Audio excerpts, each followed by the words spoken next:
यह सुनकर पार्वती जी मुस्कुराकर बोली, हे विज्ञानी मुनिवरों, आपने उचित ही कहा। आपकी समझ में शिवजी ने कामदेव को हब जलाया है। अब तक तो वे विकार युक्त काम ही रहे, किंतु हमारी समझ से तो शिवजी सदा से ही योगी, अजन्मा, अनित्य, काम रहित और भोगहीन हैं। और यदि मैंने शिवजी को ऐसा समझकर ही मन, वचन और कर्म से प्रेम सहित उनकी सेवा की है, तो हे मुनीश्वरों सुनिए, वे कृपा निधान भगवान मेरी प्रतिज्ञा को सत्य करेंगे। आपने जो यह कहा कि शिवजी ने कामदेव को भस्म कर दिया, यही आपका बड़ा भारी अविवेक है। हे तात, अग्नि का तो यह सहज स्वभाव ही है कि पालक उसके समीप कभी जा ही नहीं सकता, और जाने पर वह अवश्य नष्ट हो जाएगा।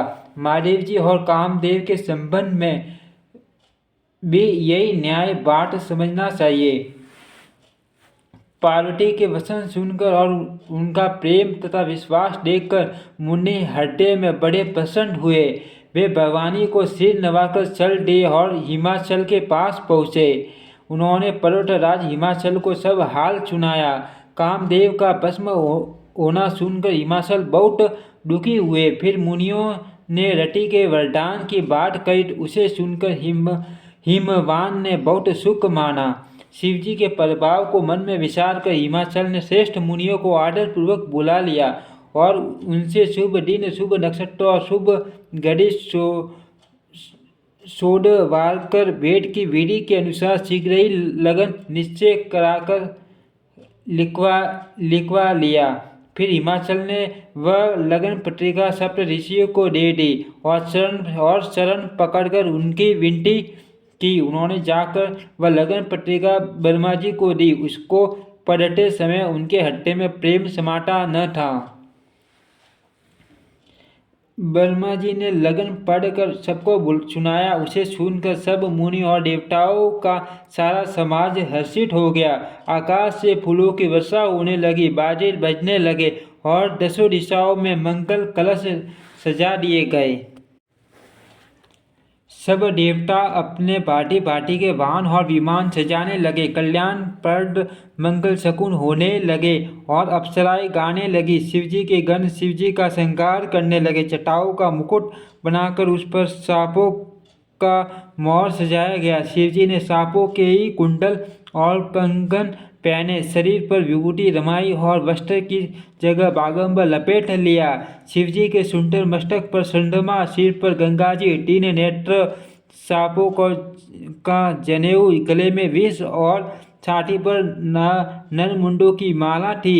इस प्रकार उनका वेश अशुभ होने पर भी वे कल्याण के धाम और कृपालु हैं। एक हाथ में त्रिशूल और दूसरे में डमरू सुशोभित हैं। शिवजी बैल पर चढ़कर चले, बाजे बज रहे हैं। शिवजी को देखकर देवगणनाएं मुस्कुरा रही हैं और कहती हैं कि इस वर के योग्य दुल्हन संसार में नहीं मिलेगी। विष्णु और ब्रह्मा आदि देवताओं के समूह अपने अपने वाहनों सवारियों पर चढ़कर बारात में चले। देवताओं का समाज सब प्रकार से अनुपम परम सुंदर था, पर दूल्हे के योग्य बारात न थी। तब विष्णु भगवान ने सब दिक्पालों को बुलाकर हंसकर ऐसा कहा कि सब लोग अपने अपने दल समेत अलग अलग होकर चलो। हे भाई, हम लोगों की यह बारात वर के योग्य नहीं है। क्या प्राय नगर में जाकर हंसी कराओगे? विष्णु भगवान की बात सुनकर देवता मुस्कुराए और वे अपनी अपनी सेना सहित अलग हो गए। महादेव जी यह देखकर मन ही मन मुस्कुराते हैं कि विष्णु भगवान के व्यंग्य वचन दिल लगी नहीं छूटते। अपने प्यारे विष्णु भगवान के इन अति प्रिय वचनों को सुनकर शिवजी ने भी भगत जी को भेजकर अपने सब गणों को बुलवा लिया। शिवजी की आज्ञा सुनते ही सब चले आए और उन्होंने स्वामी के शरण कमलों में सिर नवाया। तरह तरह की सवारियों और तरह तरह के वेश वाले अपने समाज को देखकर शिवजी हंसे।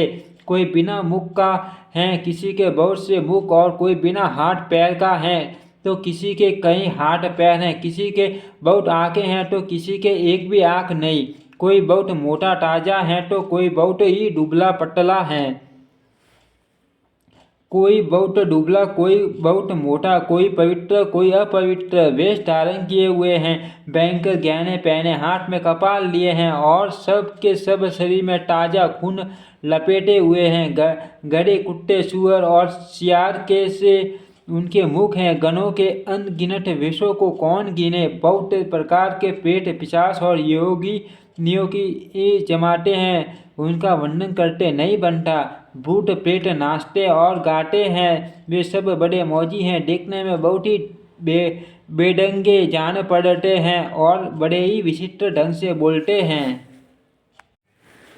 जैसा दूल्हा है अब वैसी बारात बन गई है। मार्ग में चलते हुए भांति भांति के कौतुक तमाशे उठे जाते हैं। इधर हिमाचल ऐसा विचित्र मंडप बनाया कि जिसका वर्णन नहीं हो सकता। जगत में जितने छोटे बड़े पर्वत थे जिनका वर्णन करके पार नहीं मिलता था, जितने वन, समुद्र, नदियाँ और तालाब थे, हिमाचल ने सबको नेवता भेजा। वे सब अपने इच्छा अनुसार रूप धारण करने वाले सुंदर शरीर धारण कर सुंदरी स्त्रियों और समाजों के साथ हिमाचल के घर गए। सभी स्नेह सहित मंगल गीत गाते हैं। हिमाचल ने पहले ही से बहुत से घर सजवा रखे थे। यथा योग्य उन स्थानों में सब लोग उतर गए हैं।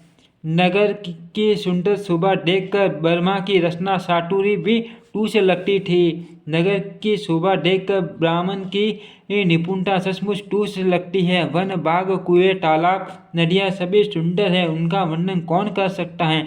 घर घर बहुत से मंगल सूचक तोरण और ध्वजा पताकाएं सुशोभित हो रही हैं। वहाँ के सुंदर और चतुर स्त्री पुरुषों की सभी देखकर मुनियों के भी मन मोहित हो जाते हैं। जिस नगर में स्वयं जगदम्बा ने अवतार लिया, क्या उसका वर्णन हो सकता है। वहाँ रिद्धि सिद्धि संपत्ति और सुख नित नए बढ़ते जाते हैं। बारात को नगर के निकट आई सुनकर नगर में चहल पहल मच गई, जिससे उसकी शोभा बढ़ गई। अगवानी करने वाले लोग बना श्रृंगार करके तथा नाना प्रकार की सवारियों को सजाकर आदर सहित बारात को लेने चले। देवताओं के समाज को देखकर सब मन में प्रसन्न हुए और विष्णु भगवान को देखकर तो बहुत ही सुखी हुए, किंतु जब शिवजी के दल को देखने लगे तब तो उनके सब वाहन सवारियों के हाथी, घोड़े, रथ के बैल आदि डरकर भाग चले। कुछ बड़ी उम्र के समझदार लोग धीरज धरकर वहाँ डटे रहे। लड़के तो सब अपने प्राण लेकर भागे। घर पहुँचने पर जब माता पिता पूछते हैं तब वे भय से कांपते हुए शरीर से ऐसा वचन कहते हैं कि क्या कहे, कोई बात कही नहीं जाती। यह बारात है या यमराज की सेना। दूल्हा पागल है और बैल पर सवार है, सांप कपाल और राख ही उसके गहने हैं। दूल्हे के शरीर पर राख लगी है, सांप और कपाल के गहने हैं। वह नंगा, जटाधारी और भयंकर है।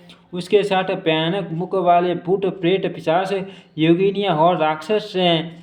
जो बारात को देखकर जीता बचेगा सचमुच उसके बड़े ही पुण्य है और वही पार्वती का विवाह देखेगा। लड़कों ने घर घर यही बात कही। महेश्वर शिवजी का समाज समझकर सब लड़कों के माता पिता मुस्कुराते हैं। उन्होंने बहुत तरह से लड़कों को समझाया कि निडर हो जाओ, डर की कोई बात नहीं है। अगवान लोग बारात को लिवा लाए। उन्होंने सबको सुंदर जनवासे ठहरने को दिए। मैना पार्वती जी की माता ने शुभ आरती सजाई और उनके साथ की स्त्रियां उत्तम मंगल गीत गाने लगी। सुंदर हाथों में सोने का थाल शोभित हैं। इस प्रकार मैना हर्ष के साथ शिवजी का प्रसन्न करने चली। जब महादेव जी को भयानक वेश में देखा तब तो स्त्रियों के मन में बड़ा भारी भय उत्पन्न हो गया।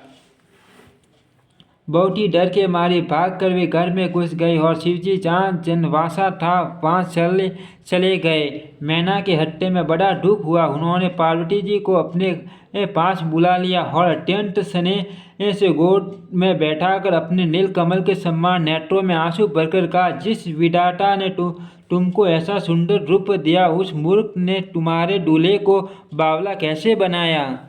जिस विधाता ने तुमको सुंदरता दी, उसने तुम्हारे लिए वर बावला कैसे बनाया। जो फल कल्प वृक्ष में लगना चाहिए वह जबरदस्ती बबुल में लग रहा है। मैं तुम्हें लेकर पहाड़ से गिर पड़ूंगी, आग में जल जाऊंगी या समुद्र में कूद पड़ूंगी। चाहे घर उजड़ जाए और संसार भर में अपकीर्ति फैल जाए, पर जीते जी मैं इस बावले वर से तुम्हारा विवाह न करूंगी।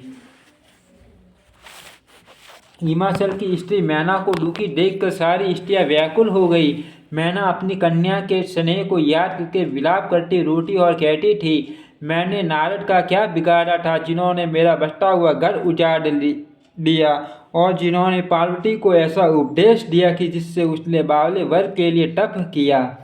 सचमुच उनके न किसी का मोह है, न माया, न उनके धन है, न घर है और न स्त्री हैं। वे सबसे उदासीन हैं, इसी से वे दूसरे का घर उजाड़ने वाले हैं। उन्हें न किसी की लाज है, न डर है, न भला।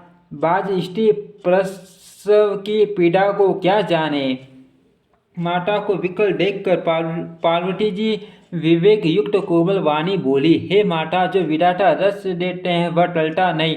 ऐसा विचार कर तुम सोच मत कर। जो मेरे भाग्य में बावलाई पटी लिखा है तो किसी को क्यों दोष लगाया जाए। हे माता, क्या विधाता के अंक तुमसे मिट सकते हैं। वरता कलंक का टीका मत लो। हे माता, कलंक मत लो, रोना छोड़ो। यह अवसर विचार करने का नहीं है। मेरे भाग्य में जो दुख सुख लिखा है उसे मैं जहाँ जाऊंगी वहीं पाऊंगी। पार्वती जी के ऐसे विनय भरे कोमल वचन सुनकर सारी स्त्रियां सोच करने लगी और पार्टी पार्टी से विधाता को दोष देकर आंखों से आंसू बहाने लगी। इस समाचार को सुनते ही हिमाचल उसी समय नारद जी और सप्त ऋषियों को साथ लेकर अपने घर गए। तब नारद जी ने पूर्व जन्म की कथा सुनाकर सबको समझाया कि और कहा कि हे मैना, तुम मेरी सच्ची बात सुनो। तुम्हारी ये लड़की साक्षात जगत जननी भवानी है। ये अजन्मा अनादि और अविनाशी शक्ति है। सदा शिवजी के अर्धांग में रहती हैं। ये जगत की उत्पत्ति पालन और संहार करने वाली हैं और अपनी इच्छा से ही लीला शरीर धारण करती हैं। पहले ये दक्ष के घर जाकर जन्मी थी, तब इनका सती नाम था। बहुत सुंदर शरीर पाया था। वहाँ भी सती शंकर जी से ही ब्याही गई थी। यह कथा सारे जगत में प्रसिद्ध है। एक बार इन्होंने शिवजी के साथ आते हुए राम में रघुकुल रूपी कमल के सूर्य श्री रामचंद्र जी को देखा। तब इन्हें मोह हो गया और इन्होंने शिवजी का कहना न मानकर ब्रह्मवश सीता जी का वेश धारण कर लिया। सती जी ने जो सीता का वेश धारण किया, उसी अपराध के कारण शंकर जी ने उनको त्याग दिया। फिर शिवजी के वियोग में ये अपने पिता के यज्ञ में जाकर वहीं योगा अग्नि से भस्म हो गई। अब इन्होंने तुम्हारे घर जन्म लेकर अपने पति के लिए कठिन तप किया, ऐसा जानकर संदेह छोड़ दो। पार्वती जी तो सदा ही शिवजी की प्रिया अर्धांगिनी हैं। तब नारद के वचन सुनकर सबका विषाद मिट गया और क्षण भर में यह समाचार सारे नगर में घर घर फैल गया। तब मैना और हिमवान आनंद में मगन हो गए और उन्होंने बार बार पार्वती के चरणों की वंदना की। स्त्री पुरुष बालक युवा और वृद्ध नगर के सभी लोग बहुत प्रसन्न हुए। नगर में मंगल गीत गाए जाने लगे और सबने पार्टी पार्टी के सुरवन के कलश सजाए।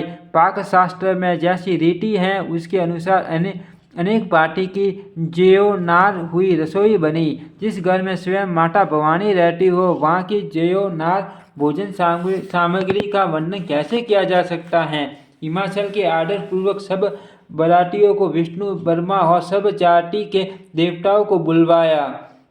भोजन करने वालों की बहुत सी पतंगे बैठी चतुर रसोइये परोसने लगे। स्त्रियों की मंडलियां देवताओं को भोजन करते जानकर कोमल वाणी से गालियां देने लगी। सब सुंदरी स्त्रियां मीठे स्वर में गालियां देने लगी और व्यंग भरे वचन सुनाने लगी। देवगण विनोद सुनकर बहुत सुख अनुभव करते हैं, इसीलिए भोजन करने में बड़ी देर लगा रहे हैं। भोजन के समय जो आनंद बढ़ा वह करोड़ों मुंह से भी नहीं कहा जा सकता। भोजन कर सूखने पर सबके हाथ मुंह धुलवाकर पान दिए गए।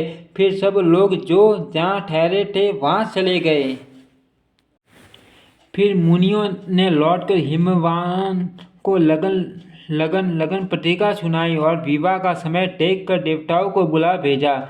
सब देवताओं को आदर से बुलवा लिया और सबको यथायोग्य आसन दिए। वेद की रीति से वेदी सजाई गई और स्त्रियां सुंदर श्रेष्ठ मंगल गीत गाने लगी। वेदिका पर एक अत्यंत सुंदर दिव्य सिंहासन था, जिसकी सुंदरता का वर्णन नहीं किया जा सकता, क्योंकि वह स्वयं ब्रह्मा जी का बनाया हुआ था। ब्राह्मणों को सिर नवाकर और हृदय में अपने स्वामी श्री रघुनाथ जी का स्मरण करके शिवजी उस सिंहासन पर बैठ गए। फिर मुनीश्वरों ने पार्वती जी को बुलाया। सखियां श्रृंगार करके उन्हें ले आई। पार्वती जी के रूप को देखते ही सब देवता मोहित हो गए। संसार में ऐसा कवि कौन है जो उस सुंदरता का वर्णन कर सके। पार्वती जी को जगदम्बा और शिवजी की पत्नी समझकर देवताओं ने मन ही मन प्रणाम किया। भवानी जी की सुंदरता की सीमा है, करोड़ों मुखों से भी उनकी शोभा नहीं कही जा सकती। जग जननी पार्वती जी की मान शोभा का वर्णन करोड़ों मुखों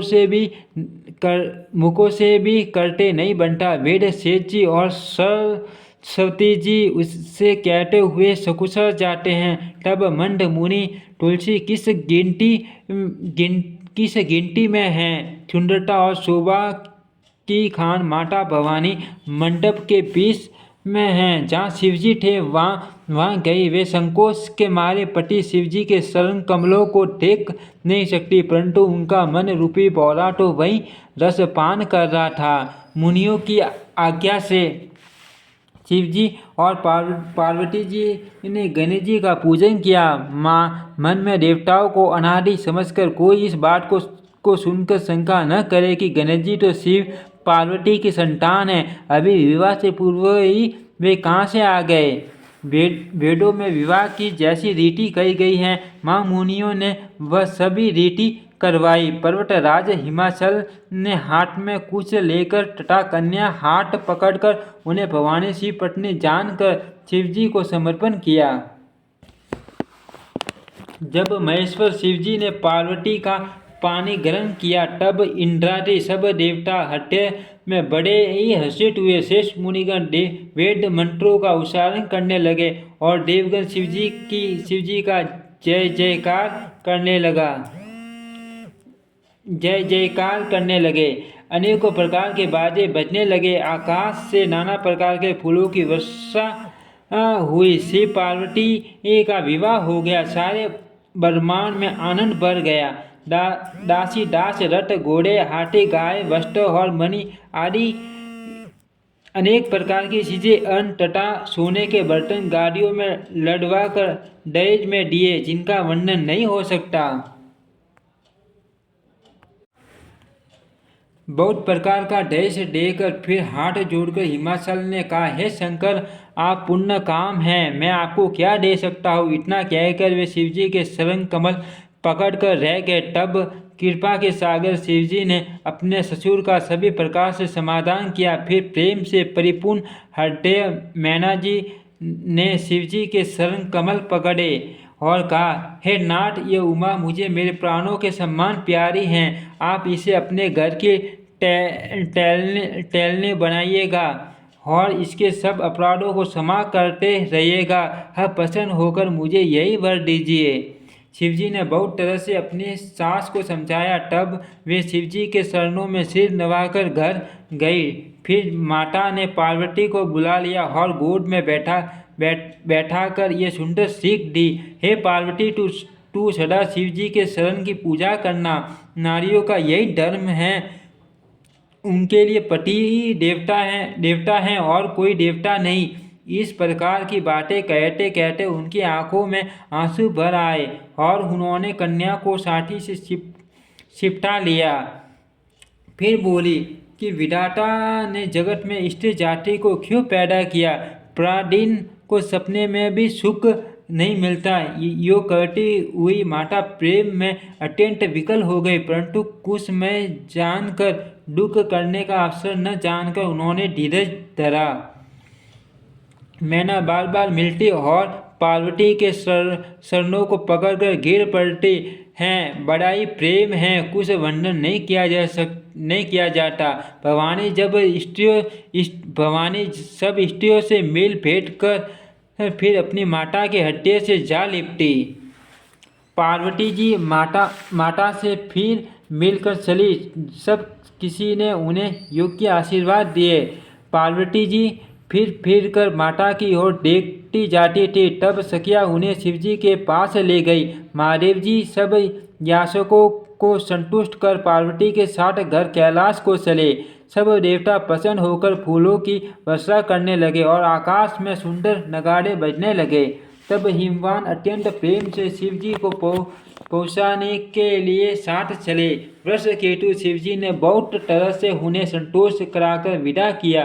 पर्वतराज हिमाचल तुरंत घर आए और उन्होंने सब पर्वतों और सरोवरों को बुलाया। हिमवान ने आदर दान विनय और बहुत सम्मान पूर्वक सबकी विदाई की।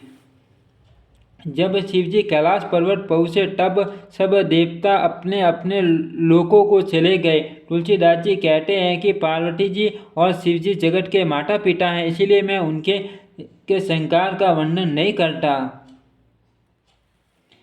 शिव पार्वती विविध प्रकार के भोग विलास करते हुए अपने गणों सहित कैलाश पर रहने लगे। वे नित्य नए व्यार करते, इस प्रकार बहुत समय बीत गया। तब स्वयं मुख वाले पुत्र स्वामी कार्तिक का जन्म हुआ, जिन्होंने बड़े होने पर युद्ध में तारकासुर को मारा। वेद शास्त्र और पुराणों में स्वामी कार्तिक के जन्म की कथा प्रसिद्ध है और सारा जगत उसे जानता है। सदानंद स्वामी कार्तिक के जन्म कर्म प्रताप और मान पुरुषार्थ को सारा जगत जानता है, इसलिए मैंने वृषकेतु शिवजी के पुत्र का चरित्र संक्षेप से ही कहा है। शिव पार्वती के विवाह की इस कथा को जो स्त्री पुरुष कहेंगे और गाएंगे वे कल्याण के कार्य और विवाह मंगलों में सदा सुख पावेंगे। गिरिजापति महादेव जी का चरित्र समुद्र के समान अपार है, उसका पार वेद भी नहीं पाते। तब अत्यंत मंद बुद्धि और गवार तुलसीदास उसका वर्णन कैसे कर सकता है। शिवजी के रसीले और सुहावने चरित्रों को सुनकर मुनि भरद्वाज जी ने बहुत ही सुख पाया। कथा सुनने की उनकी लालसा बहुत बढ़ गई। नेत्रों में जल भर आया तथा रोमावली खड़ी हो गई। वे प्रेम में मुग्ध हो गए। मुख से वाणी नहीं निकलती। उनकी यह दशा देखकर ज्ञानी मुनि याज्ञवल्क्य बहुत प्रसन्न हुए और बोले, हे मुनीश, हाँ, तुम्हारा जन्म धन्य है। तुमको गौरीपति शिवजी प्राणों के सम्मान प्रिय हैं। शिवजी के शरण कमलों में जिनकी प्रीति नहीं है वे श्री रामचंद्र जी को सपन में भी अच्छे नहीं लगते। विश्वनाथ श्री शिवजी के शरणों में निष्कपट विशुद्ध प्रेम होना, यही राम भक्त का लक्षण है। शिवजी के सम्मान रघुनाथ जी की भक्ति का व्रत धारण करने वाला कौन है, जिन्होंने बिना ही पाप के सती जैसी स्त्री को त्याग दिया और प्रतिज्ञा करके श्री रघुनाथ जी की भक्ति को दिखा दिया। हे भाई, श्री रामचंद्र जी को शिवजी के सम्मान और कौन प्यारा है। मैंने पहले ही शिवजी का चरित्र कहकर तुम्हारा भेद समझ लिया। तुम श्री रामचंद्र जी के पवित्र सेवक हो और समस्त दोषों से रहित हो। मैंने तुम्हारा गुण और शील जान लिया। अब मैं श्री रघुनाथ जी की लीला कहता हूँ, सुनो। हे मुनि सुनो, आज तुम्हारे मिलने से मेरे मन में जो आनंद हुआ है वह कहाँ नहीं जा सकता। हे मुनीश्वर, राम चरित्र अत्यंत अपार है। 100 करोड़ सेज भी उसे नहीं कह सकते। तथापि जैसे मैंने सुना है हर्षा वाणी के स्वामी प्रेरक और हाथ में धनुष लिए हुए प्रभु श्री रामचंद्र जी का स्मरण करके कहता हूँ। सरस्वती जी कठपुतली के समान हैं और अंतर्यामी स्वामी श्री रामचंद्र जी छूट पकड़कर कठपुतली को नचाने वाले सूत्रधार हैं। अपना भक्त जानकर जिस कवि पर वे कृपा करते हैं उसके हट्टे रूपी आंगन में सरस्वती को वे नचाया करते हैं। उन्हीं कृपालु श्री रघुनाथ जी को मैं प्रणाम करता हूँ और उन्हीं के निर्मल गुणों की कथा कहता हूँ। कैलाश पर्वतों में श्रेष्ठ और बहुत ही रमणीय हैं, जहाँ शिव पार्वती जी सदा निवास करते हैं। सिद्ध तपस्वी योगी गण देवता किन्नर और मुनियों के समूह उस पर्वत पर रहते हैं। वे सब बड़े पुण्यात्मा हैं और आनंद कंठ श्री महादेव जी की सेवा करते हैं। जो भगवान विष्णु और महादेव जी से विमुक्त हैं और जिनकी धर्म में प्रीति नहीं, वे लोग सपन में भी वहाँ नहीं जा सकते। उस पर्वत पर एक विशाल बरगद का पेड़ है जो नित्य नवीन और सब काल ऋतुओं में सुंदर रहता है। वहाँ तीनों प्रकार की शीतल मंद और सुगंध वायु बैठी रहती है और उसकी छाया बड़ी ठंडी रहती है। वह शिव जी के विश्राम करने का वृक्ष है जिसे वेदों ने गाया है। एक बार प्रभु श्री शिव जी उस वृक्ष के नीचे गए और उसे देखकर उनके हृदय में बहुत आनंद हुआ। अपने हाथ से बागम पर बिछाकर कृपालु शिव जी स्वभाव से ही के बिना किसी खास प्रयोजन के वहाँ बैठ गए। कुंदन के पुष्प, चंद्रमा और शंख के समान उनका गौर शरीर था। बड़ी लंबी भुजाएं थी और वे मुनियों से वल वस्त्र धारण किए हुए थे। उनके चरण नए पुण्य रूप से खिले हुए लाल कमल के समान थे। नखों की चोटी भक्तों के हड्डे का अंधकार हरने वाली थी। सांप और भस्म ही उनके आभूषण थे और उन त्रिपुरासुर के शत्रु शिव जी का मुख शरद पूर्णिमा के चंद्रमा की शोभा को भी हरने वाला फीकी करने वाला था। उनके सिर पर जटाओं का मुकुट और गंगा जी शोभायमान थी। कमल के आसमान बड़े बड़े नेत्र थे। उनका नीलकंठ था और वे सुंदरता के भंडार थे। उनके मस्तक पर द्वितीया का चंद्रमा शोभित था। कामदेव के शत्रु शिवजी वहाँ बैठे हुए ऐसे शोभित हो रहे थे मानो शांत रस ही शरीर धारण के बैठा हो। अच्छा मौका जानकर श्री पत्नी माता पार्वती जी उनके पास गई। अपनी प्यारी पत्नी जानकर शिवजी ने उनका बहुत आदर सत्कार किया और अपनी बाई ओर बैठने के लिए आसन दिया। पार्वती जी प्रसन्न होकर शिवजी के पास बैठ गई। उन्हें पिछले जन्म की कथा स्मरण हो आई। स्वामी के हृदय में अपने ऊपर पहले की अपेक्षा अधिक प्रेम समझकर पार्वती जी हंसकर प्रिय वचन बोली। याज्ञवल्क्य जी कहते हैं कि जो कथा सब लोगों को हित करने वाली है उसे ही पार्वती जी पूछना चाहती हैं। पार्वती जी ने कहा, हे संसार के स्वामी, हे मेरे नाथ, हे त्रिपुरासुर का वध करने वाले, आपकी महिमा तीनों लोकों में विख्यात है। सर असर नाग मनुष्य और देवता सभी आपके चरण कमलों की सेवा करते हैं। हे प्रभु, आप समर्थ सर्वज्ञ और कल्याण स्वरूप हैं। सब कलाओं और गुणों के निदान हैं और योग ज्ञान तथा वैराग्य के भंडार हैं। आपका नाम शरणागतों के लिए कल्प वृक्ष है। हे सुख की राशि, यदि आप मुझ पर प्रसन्न हैं और सचमुच मुझे अपनी दासी या अपनी सच्ची दासी जानते हैं तो हे प्रभु, आप श्री रघुनाथ जी की नाना प्रकार की कथा कहकर मेरा अज्ञान दूर कीजिए। जिसका घर कल्प वृक्ष के नीचे हो वह भला दरिद्रता से उत्पन्न दुख को क्यों सहेगा। हे शशि भूषण, हे नाथ, हृदय में ऐसा विचार कर मेरी बुद्धि के भारी भ्रम को दूर कीजिए। हे प्रभु, जो परमार्थ तत्व ब्रह्मा के ज्ञाता और वक्ता मुनि हैं वे श्री रामचंद्र जी को अनादि ब्रह्मा कहते हैं और शेष सरस्वती वेद और पुराण सभी श्री रघुनाथ जी का गुण गाते हैं। और हे कामदेव शत्रु, आप भी दिन रात आदर पूर्वक राम जपा करते हैं। ये राम वही अयोध्या के राजा के पुत्र हैं या अजन्मा निर्गुण और अगोचर कोई और राम हैं। यदि वे राजपुत्र हैं तो ब्रह्मा कैसे, और यदि ब्रह्मा है तो स्त्री के विरह में उनकी मति बावली कैसे हो गई। इधर उनके ऐसे चरित्र देखकर और उधर उनकी महिमा सुनकर मेरी बुद्धि अत्यंत चकरा रही है।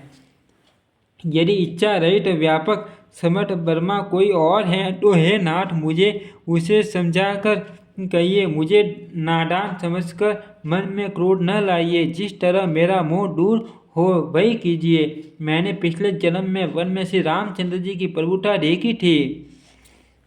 मैंने पिछले जन्म में वन में श्री रामचंद्र जी की प्रभुता देखी थी, परंतु अत्यंत भयभीत होने के कारण मैंने वह बात आपको सुनाई नहीं। तो भी मेरे मलिन मन को बोध न हुआ, उसका फल भी मैंने अच्छी तरह पा लिया। अब भी मेरे मन में कुछ संदेह हैं, आप कृपा कीजिए। मैं हाथ जोड़कर विनती करती हूँ, हे प्रभु, आपने उस समय मुझे बहुत तरह से समझाया था, फिर भी मेरा संदेह नहीं गया। हे नाथ, ये सोचकर मुझ पर क्रोध न कीजिए। मुझे अब पहले जैसा मोह नहीं है। अब तो मेरे मन में राम कथा सुनने की रुचि है। हे शेष नाग को अलंकार रूप में धारण करने वाले देवताओं के नाथ, आप श्री रामचंद्र जी के गुणों की पवित्र कथा कहिए। मैं पृथ्वी पर सिर टेक कर आपके चरणों की वंदना करती हूँ और हाथ जोड़कर विनती करती हूँ, आप वेदों के सिद्धांतों को निचोड़कर श्री रघुनाथ जी का निर्मल यश वर्णन कीजिए। यद्यपि स्त्री होने के कारण मैं उसे सुनने की अधिकारिणी नहीं हूँ, तथापि मैं मन, वचन और कर्म से आपकी दासी हूँ। संत लोग जहाँ आठ अधिकारी पाते हैं, वहाँ गुण तत्व भी उससे नहीं छिपाते। हे देवताओं के स्वामी, मैं बहुत ही आर्त भाव दीनता से पूछती हूँ, आप मुझ पर दया करके श्री रघुनाथ जी की कथा कहिए। पहले तो वह कारण विचार कर बतलाइए जिससे निर्गुण ब्रह्मा सगुण रूप धारण करता है। फिर हे प्रभु, श्री रामचंद्र जी के अवतार जन्म की कथा कहिए तथा उनका उदार बाल चरित्र कहिए। फिर जिस प्रकार उन्होंने श्री जानकी जी से विवाह किया वह कथा कहिए, और फिर यह बतलाइए कि उन्होंने जो राज्य छोड़ा सो किस दोष से। हे नाथ, फिर उन्होंने वन में रहकर जो अपार चरित्र किए तथा जिस तरह रावण को मारा वह कहिए। हे सुख स्वरूप शंकर, फिर आप उन सारी लीलाओं को कहिए जो उन्होंने राज्य सिंहासन पर बैठकर की थी। हे कृपा धाम, फिर वह अद्भुत चरित्र कहिए जो श्री रामचंद्र जी ने किया। वे रघुकुल शिरोमणि प्रजापति किस प्रकार अपने धाम को गए। हे प्रभु, फिर आप उस तत्व को समझाकर कहिए जिसकी अनुभूति में ज्ञानी मुनिगण सदा मगन रहते हैं, और फिर भक्ति, ज्ञान, विज्ञान और वैराग्य का विभाग सहित वर्णन कीजिए। इसके सिवा श्री रामचंद्र जी के और भी जो अनेक रहस्य छिपे हुए भाव अथवा चरित्र हैं उनको कहिए। हे नाथ, आपका ज्ञान अत्यंत निर्मल है। हे प्रभु, जो बात मैंने न भी पूछी हो, हे दयालु, उसे भी आप छिपा न रखिएगा।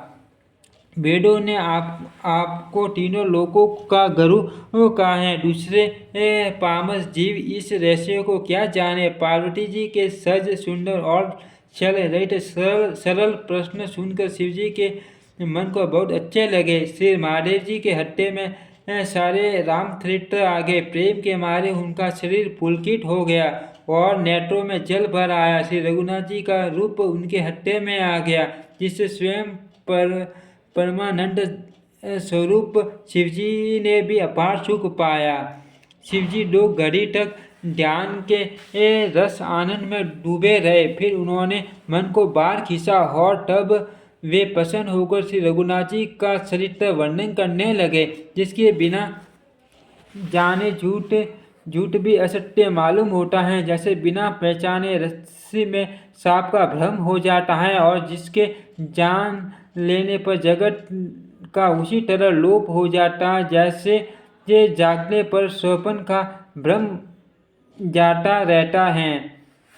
मैं उन्हीं से रामचंद्र जी के बाल रूप की वंदना करता हूँ, जिनका नाम जपने से सब सिद्धियाँ सहज ही प्राप्त हो जाती हैं। मंगल के धाम, अमंगल के हरने वाले और श्री दशरथ जी के आंगन में खेलने वाले वे बाल रूप श्री रामचंद्र जी मुझ पर कृपा करें। त्रिपुरासुर का वध करने वाले शिव जी श्री रामचंद्र जी को प्रणाम करके आनंद में भरकर अमृत के समान वाणी बोले, हे गिरिराज कुमारी पार्वती, तुम धन्य हो, तुम्हारे समान कोई उपकारी नहीं है। जो तुमने श्री रघुनाथ जी का कथा का प्रसंग पूछा है, जो कथा समस्त लोगों के लिए जगत को पवित्र करने वाली गंगा जी के समान है, तुमने जगत के कल्याण के लिए ही प्रश्न पूछे हैं। तुम श्री रघुनाथ जी के शरणों में प्रेम रखने वाली हो। हे पार्वती, मेरे विचार में तो श्री राम जी की कृपा तुम्हारे मन में सपन में भी शोक मोह संदेह और भ्रम कुछ भी नहीं है। फिर भी तुमने इसलिए वही पुरानी शंका की है कि इस प्रसंग के कहने सुनने से सबका कल्याण होगा। जिन्होंने अपने कानों से भगवान की कथा नहीं सुनी, उनके कानों के सिद्ध सांप के बिल के समान है। जिन्होंने अपने नेत्रों से संतों के दर्शन नहीं किए, उनके वे नेत्र मोर के पंखों पर दिखने वाले नकली आंखों की गिनती में हैं। वे सिद्ध कड़वी टूबी के समान है, जो श्री हरि और गुरु के शरण तल पर नहीं झुकते। जिन्होंने भगवान की भक्ति को अपने हृदय में स्थान नहीं दिया, वे प्राणी जीते हुए ही मुर्दे के समान हैं। जो जीव श्री रामचंद्र जी के गुणों का गान नहीं करते, वह मेंढक की जीभ के समान है। वह हृदय वज्र के समान कड़ा और निष्ठुर हैं। जो भगवान चरित्र सुनकर हर्षित नहीं होता। हे पार्वती, श्री रामचंद्र जी की लीला सुनो। ये देवताओं का कल्याण करने वाली और दैत्यों को विशेष रूप से मोहित करने वाली हैं। श्री रामचंद्र जी की कथा कामधेनु के समान सेवा करने से सब सुखों को देने वाली हैं और सत्पुरुषों के समान ही सब देवताओं के लोग हैं। ऐसा जानकर इसे कौन न सुनेगा। श्री रामचंद्र जी की कथा हाथ की सुंदर टाली है, जो संदेह रूप पक्षियों को उड़ा देती है। फिर राम कथा कलयुग रूपी वृक्ष को काटने के लिए कुल्हाड़ी है। हे गिरिराज कुमारी, तुम इसे आदर पूर्वक सुनो। वेदों ने श्री रामचंद्र जी के सुंदर नाम, गुण, चरित्र, जन्म और कर्म सभी अनगिनत कहे हैं। जिस प्रकार भगवान श्री रामचंद्र जी अनंत हैं, उसी तरह उनकी कथा, कीर्ति और गुण भी अनंत हैं। तो भी तुम्हारी अत्यंत प्रीति देखकर जैसा कुछ मैंने सुना है और जैसी मेरी बुद्धि है, उसी के अनुसार मैं कहूँगा। हे पार्वती, तुम्हारा प्रश्न स्वाभाविक ही सुंदर, सुखदायक और संत सम्मत है और मुझे तो बहुत ही अच्छा लगा है। परंतु हे पार्वती, एक बात मुझे अच्छी नहीं लगी, यद्यपि वह तुमने मोह के वश होकर ही कही है। तुमने जो ये कहा कि वे राम कोई और हैं, जिन्हें वेद गाते और मुनिजन जिनका ध्यान करते हैं, जो मोह रूपी पिशाच के द्वारा ग्रस्त हैं, पाखंडी हैं और भगवान के शरणों से विमुक्त हैं और जो झूठ सच कुछ भी नहीं जानते, ऐसे अधम मनुष्य ही इस तरह कहते सुनते हैं। जो अज्ञानी, मूर्ख, अंधे और भाग्यहीन और जिनके मन रूपी दर्पण पर विषय रूपी काई जमी हुई है, जो व्यभिचारी, छली और बड़े कुटिल हैं और जिन्होंने कभी सपन में भी संत समाज के दर्शन नहीं किए और जिन्हें अपनी लाभ हानि नहीं सोचती, वे ही ऐसी वेद विरुद्ध बातें कहा करते हैं, जिनका हृदय रूपी दर्पण मैला है और जो नेत्रों से हीन हैं। वे बेचारे श्री रामचंद्र जी का रूप कैसे देखे, जिनको निर्गुण सगुण का कुछ भी विवेक नहीं, जो अनेक मन गढ़ बातें बका करते हैं, जो श्री हरि की माया के वश में होकर जगत में जन्म मृत्यु के चक्र में भ्रमण फिरते हैं, उनके लिए कुछ भी कर डालना असंभव नहीं है। जिन्हें वायु का रोग, शनिपात, उन्माद आदि हो गया हो, जो भूत के वश हो गए हैं और जो नशे में चूर हैं, ऐसे लोग विचार कर वचन नहीं बोलते। जिन्होंने माँ मोह रूपी मदिरा पी रखी हैं, उनके कहने पर कान न देना चाहिए। अपने हृदय में वैसा विचार कर संदेह छोड़ दो और श्री रामचंद्र जी के शरणों को भजो। हे पार्वती, ब्रह्म रूपी अंधकार के नाश करने के लिए सूर्य की किरणों के समान मेरे वचन को सुनो। सगुण और निर्गुण कुछ भी भेद नहीं है। मुनि, पुराण, पंडित और वेद सभी ऐसा कहते हैं। जो निर्गुण, अरूप, निराकार, अलग, अव्यक्त और अजन्मा है, वही भक्तों के प्रेम वश सगुण हो जाता है। जो निर्गुण है वही सगुण कैसे? जैसे जल और ओले में भेद नहीं, दोनों जली हैं, ऐसे ही निर्गुण और सगुण एक ही हैं। जिसका नाम ब्रह्म रूपी अंधकार के मिटाने के लिए सूर्य है, उसके लिए मोह का प्रसंग भी कैसे कहा जा सकता है? श्री रामचंद्र जी सच्चिदानंद स्वरूप सूर्य हैं, वहाँ मोह रूपी रात्रि का लवलेश भी नहीं है। वे स्वभाव से ही प्रकाश रूप और चर्याश्चर्य युक्त भगवान है। वहाँ तो विज्ञान रूपी प्राप्त काल भी नहीं होता। अज्ञान रूपी रात्रि हो तब तो विज्ञान रूपी प्राप्त काल हो। भगवान तो नित्य ज्ञान स्वरूप हैं। हर्ष, शोक, ज्ञान, अज्ञान, अहंता और अभिमान, ये सब जीव के धर्म हैं। श्री रामचंद्र जी तो व्यापक ब्रह्मा परमानंद स्वरूप प्राट पर प्रभु और पुराण पुरुष हैं। इस बात को सारा जगत जानता है। जो पुराण पुरुष प्रसिद्ध हैं, प्रकाश के भंडार हैं, सब रूपों में प्रकट हैं। जीव, माया और जगत सबके स्वामी है। वे रघुकुल मणि श्री रामचंद्र जी मेरे स्वामी हैं। ऐसा कहकर शिव जी ने उनको मस्तक नवाया।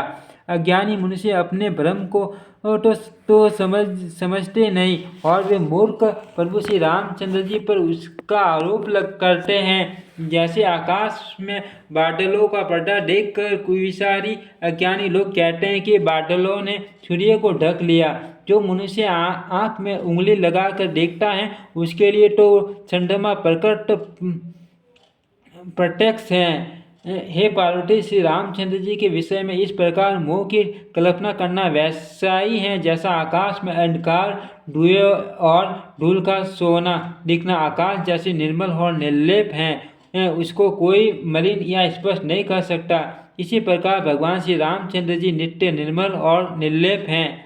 विषय, इंद्रियों के देवता और जीवात्मा, ये सब एक की सहायता से एक चेतन होते हैं। अर्थात विषयों का प्रकाश इंद्रियों से, इंद्रियों के देवताओं से और इंद्रिय देवताओं का चेतन जीवात्मा से प्रकाश होता है। इन सब का जो परम प्रकाश है, अर्थात जिससे इस सब का प्रकाश होता है, वही अनादि ब्रह्मा अयोध्या नरेश श्री रामचंद्र जी हैं।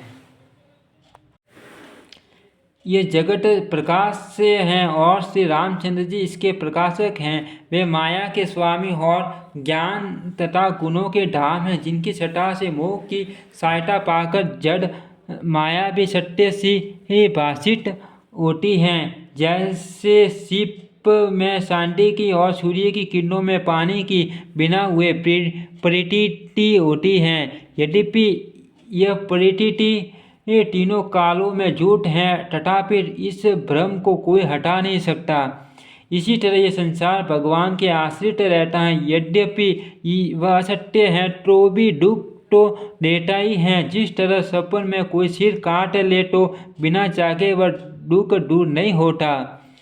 हे पार्वती, जिनकी कृपा से इस प्रकार का भ्रम मिट जाता है, वही कृपालु श्री रघुनाथ जी, जिनका आदि और अंत किसी ने नहीं जान पाया। वेदों ने अपनी बुद्धि से अनुमान करके इस प्रकार नीचे लिखे अनुसार गाया।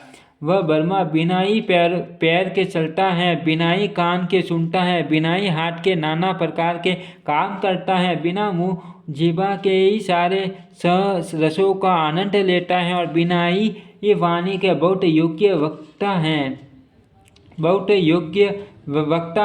वह बिना ही शरीर तपसा के स्पर्श करता है, बिना ही आँखों के देखता है और बिना ही नाक के सब घंटों को ग्रहण करता है और सूंघता है। उस ब्रह्मा की करनी सभी प्रकार से ऐसी अलौकिक हैं कि जिसकी महिमा कही नहीं जा सकती, जिसका वेद और पंडित इस प्रकार वर्णन करते हैं और मुनि जिसका ध्यान करते हैं, वही दशरथ नंदन भक्तों के हितकारी अयोध्या के स्वामी भगवान श्री रामचंद्र जी हैं।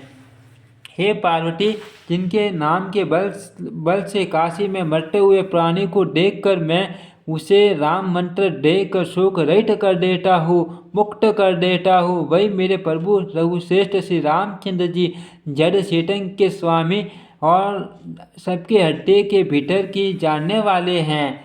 विवश होकर बिना इच्छा के भी जिनका नाम लेने से मनुष्य के अनेक जन्मों में किए हुए पाप जल जाते हैं, फिर जो मनुष्य आदर पूर्वक उनका स्मरण करते हैं वे तो संसार रूपी दुष्ट समुद्र को गाय के खुरस से बने हुए गड्ढे के समान अर्थात बिना किसी परिश्रम के पार कर जाते हैं। हे पार्वती, वही परमात्मा श्री रामचंद्र जी हैं, उनमें ब्रह्म देखने में आता है। तुम्हारा ऐसा कहना अत्यंत ही अनुचित है। इस प्रकार का संदेह मन में लाते ही मनुष्य के ज्ञान वैराग्य आदि सारे सद्गुण नष्ट हो जाते हैं। शिवजी के ब्रह्मनाशक वचनों को सुनकर पार्वती जी के सब कुटरकों की रचना मिट गई। श्री रघुनाथ जी के शरणों में उनका प्रेम और विश्वास हो गया और कठिन असंभावना जिसका होना संभव नहीं, ऐसी मिथ्या कल्पना जाती रही। बार बार स्वामी शिवजी के शरण कमलों को पकड़कर और अपने कमल के समान हाथों को जोड़कर पार्वती जी मानो प्रेम रस में छान कर सुंदर वचन बोली। आपकी चंद्रमा की किरणों के समान शीतल वाणी सुनकर मेरा अज्ञान रूपी शरद ऋतु कवार की धूप का भारी ताप मिट गया। हे कृपालु, आपने मेरा सब संदेह हल लिया। अब श्री रामचंद्र जी का यथार्थ स्वरूप से मेरी समझ में आ गया। हे नाथ, आपकी कृपा से अब मेरा विषाद जाता रहा और आपके शरणों के अनुग्रह से मैं सुखी हो गई। यद्यपि मैं स्त्री होने के कारण स्वभाव से ही मूर्ख और ज्ञानहीन हो, तो भी अब आप मुझे अपनी राशि जानकर, हे प्रभु, यदि आप मुझ पर प्रसन्न हैं तो जो बात मैंने पहले आपसे पूछी थी वही कहिए। ये सत्य है कि श्री रामचंद्र जी वर्मा हैं, जिनमें ज्ञान स्वरूप है, अविनाशी हैं, सबसे रहित और सबके हृदय रूपी नगरी में निवास करने वाले हैं। फिर हे नाथ, उन्होंने मनुष्य का शरीर किस कारण से धारण किया? हे धर्म की ध्वजा धारण करने वाले प्रभु, ये मुझे समझा कर कहिए। पार्वती के अत्यंत नम्र वचन सुनकर और श्री रामचंद्र जी की कथा में उनका विशुद्ध प्रेम देखकर तब कामदेव के शत्रु स्वाभावी की सुजान कृपा निदान शिवजी मन में बहुत ही हर्षित हुए और बहुत प्रकार से पार्वती की बड़ाई करके फिर बोले। नवापरायण पहला विश्राम, महापरायण चौथा विश्राम। ओम श्री रामचरितमानस नमः।